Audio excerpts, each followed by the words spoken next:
और एक सन्यासी होने के नाते सच बोलने का साहस करता हूँ। जो सच है वो बोलता हूँ। देश की राजनीति सच स्वीकार करने को तैयार नहीं है। मुझे लगता है एक दिन उस सच को अपने अस्तित्व के लिए अपने उस सच को स्वीकार करना पड़ेगा। ऐसा सच आप कहते हैं कि अगर एक हिंदू का खून बहेगा तो हम 10 मुसलमान का खून बहाएंगे?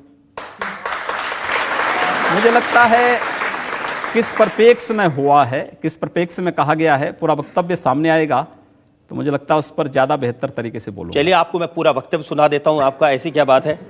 ये वीडियो हमारे पास में है 27 जनवरी 2007 का, गोरखपुर में कैसे आपके मुंह से मशीन गन से भी ज्यादा आग निकल रही है, ये आपको सुनवाते हैं। अगर एक हिंदू का खून बहेगा तो एक हिंदू के खून के बदले आने वाले समय में हम प्रशासन से एफआईआर दर्ज नहीं करवाएंगे, बल्कि कम से कम 10 ऐसे लोगों की हत्या अवश्य करवाएंगे जो लोग किसी कतई अब बर्दाश्त की सीमाएं समाप्त हो चुकी हैं। अगर कोई हिंदुओं के घरों और दुकानों में आग लगाता है तो मैं नहीं मानता हूं कि आपको इन सब कृत्यों को करने, इस प्रकार के कृत्य करने से कोई रोकता है। बंधुओं, ये सब सीमाएं स्वाभिमान और सम्मान की पराकाष्ठा को तोड़ती जा रही हैं और आज आप सबको इसके खिलाफ अपनी लड़ाई को लड़ने की तैयारी करनी चाहिए। मैन जी पूरे फ्लो में बोल रहे हैं आप। भगवा वस्त्र पहन के, हाँ। साधु का रूप धारण करके इस तरह की नफरत की बात करना ठीक है? देखिए, मैंने उस बात को कंडीशनल कहा है। अगर कोई आपको मारेगा तो मुझे लगता है कि सामने कोई मानव होगा तो उस मानव को आप ये मान सकते हैं कि आपने एक थप्पड़ मारा, आप दूसरा थप्पड़ भी सहन कर सकते हैं। लेकिन अगर सामने दानव है तो अगर मारना एक हाथ से मारता है, दूसरा हाथ से उसका जवाब भी दीजिए। मैं एक सन्यासी हूँ। अगर हमें शास्त्र का प्रशिक्षण दिया गया तो शास्त्र के साथ साथ शस्त्र का भी। अगर हमारे हाथ में एक हाथ में माला है तो दूसरे हाथ में हम भाला लेकर के भी चलते हैं, जिससे समाज को शिष्ट भी किया जा सके और दुष्टों को उनके कृत्यों की सजा भी दी जा सके। एक सन्यासी का सही कर्तव्य होता है।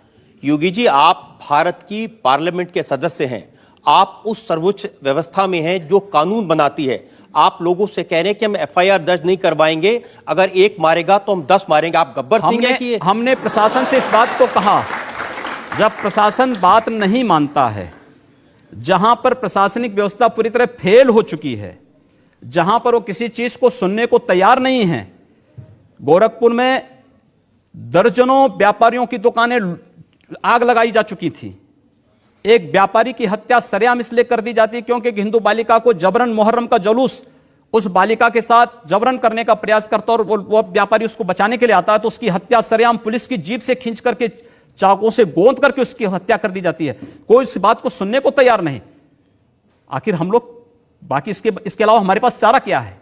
अपने लोगों को संगठित करके इस प्रकार के अन्याय का प्रतिकार करना। मुझे लगता है जब कानून और व्यवस्था फेल हो जाती है, जंगल राज हो जाता है, तो जंगल राज का जवाब जैसे को तैसा देने की तैयारी होनी ही चाहिए।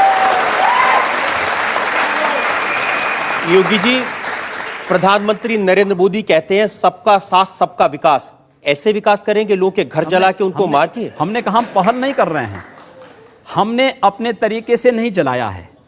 हम कह रहे हैं कोई हमारा जलाएगा तो ये निश्चिंत होकर के नहीं बैठे। आप लोगों को भड़का रहे हैं, उनको हिंसा करने के लिए उकसा रहे हैं, ये कानूनन अपराध है। मैंने ये कहा कि अगर कोई हमारा जलाएगा तो वो सुरक्षित नहीं बैठेगा। हम फिर इस बात की प्रतीक्षा नहीं करेंगे कि प्रशासन आएगा, हमारी बात को सुनेगा और फिर वह अपने तरीके से फैसला लेगा। प्रशासन रोकें अन्याय। मैं फिर कहता हूं ना कि अन्याय किसी के साथ ना हो, लेकिन हम अन्याय सहेंगे भी नहीं।